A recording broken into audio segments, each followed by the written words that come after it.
In this video, we are discussing Python arrays implementation. Arrays are fundamental part of most programming languages, and it is the collection of elements of a single data type. And as example, we can consider array of elements like string, array of integers, array of float, and so on. However, in Python, there is no native array data structure. So you use Python list instead of an array. But if I want to create a real arrays in our Python, we need to use the NumPy's array. That is the data structure we are having in our NumPy module. So for mathematical problems, NumPy array will be more efficient.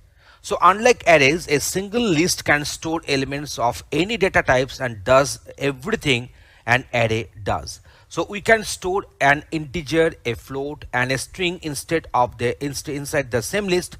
So it is more flexible to work with. So let us go for the descriptions and the detailing about this array handling. And at first we are going to discuss how to create one array in our Python. So here we have defined one array. So definition and declaring an array. So these are the set of elements it is having, and print ARR. So it will produce the output like this one. So now if I want to access our array elements, we can use the index. The first element will have the index 0. So ARR 0 will print 10, ARR 1 will print 20 here. So ARR 2 will print 30 here. And here we are having this ARR minus 1. That means the last element will be printed. That is our 50. We are having this ARR minus 2. So that is minus 1. This is my minus 2. So 40 will get printed. So here we are using negative indexing. So now let us go for another array here. So here all these members, all these array elements are of the type string. So if we print these brands, we are getting the output like this one. So finding the length of the array, we are having the method, that is the inbuilt method, that is our len here. So len brands, so it will print, it will return 5 here because we are having 1, 2, 3, 4, 5 elements. So if you print a number of brands, we are getting here 5 as output.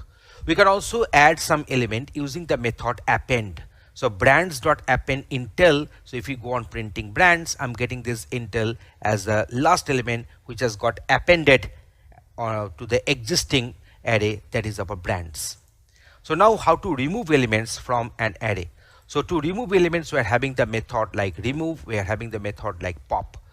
So here we can find that we are having this colors, it is defined there. So let me print the colors here. So going for print colors. Okay, so now if I print these colors, this particular array, we are getting the outcome like this one. So that is the colors I have printed.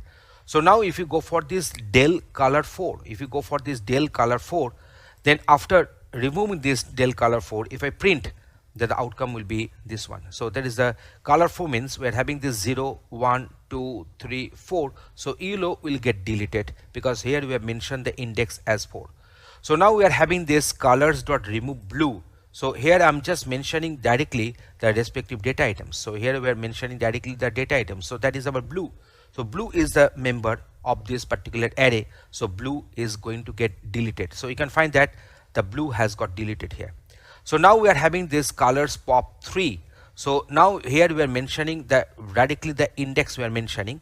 So you can find here that is 0, 1, 2, 3. So orange will get deleted, and in this way I'm getting the reduced number of elements of this array getting printed using print colors. So in this way we can remove items from an array.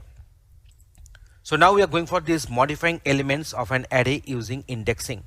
So fruits, apple, banana, mango, grapes, and orange, we are having this one. So fruits 1, so I'm just assigning pineapple to that. Now what is the outcome? So let me go for the print.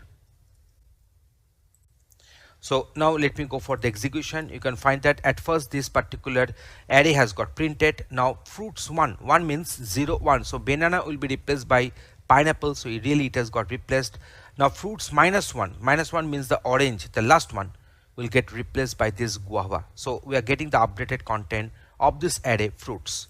So now we are going for the concatenation of two arrays using the plus operator. So concat is equal to 1, 2, 3, and then concat plus 4, 5, 6. So now we are going to print concat. So now let me go for the printing here also. So if I go on executing, we can find that At first we are having this 1, 2, 3, and then after concatenation I'm getting this 1, 2, 3. Why? Because I didn't assign this concat. I didn't assign this concatenated items into the array variable. So now let us write this one. So let me do some changes here.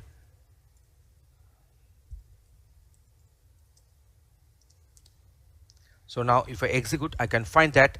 So now this concat has got updated by concat plus 4, 5, 6. So this plus is actually denoting the operator to do the concatenation between two arrays. So now when you are printing this concatenated array, we are getting this 1, 2, 3, 4, 5, 6. So now we are going for the repeating elements in an array.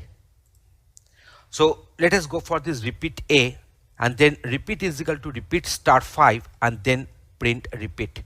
So now what is the outcome? We can go for this print. So just executing the same.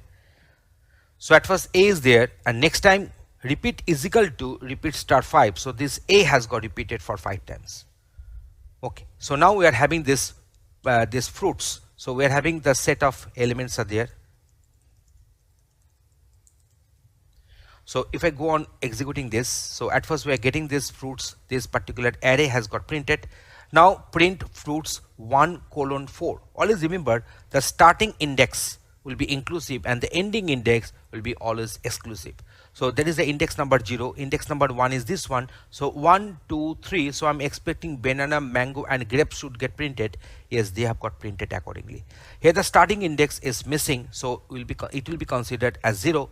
So from apple, so 3 means it will proceed up to the index number 2 because 3 will be exclusive. So 0, 1, 2. So apple, banana and mango should get extracted and should get printed. Apple, banana, mango have got printed. So now it will start from this -4. It will start from this -4. So -1, -2, -3, and here we are having this -4, and the ending index has not been mentioned, so it will go printing up to the last element. So banana, mango, grapes and orange, they have got printed. So here we are having this -3 to -1. So -1, -2, -3, I'm getting here mango, and -1 will be always exclusive because it is the stop index. So that's why it will print up to -2, that is our grapes. So in this way we can have the slicing of an array. Okay, so now we are going for the next one. So here we are going to have our multi-dimensional array. So in case of multi-dimensional array, you can find that we are defining one array. So here the first element is another array that is consisting of 1 and 2. The second element is also another array consisting of 3 and 4 and so on. So if you go and print this multi-dimensional array, you are getting the outcome like this.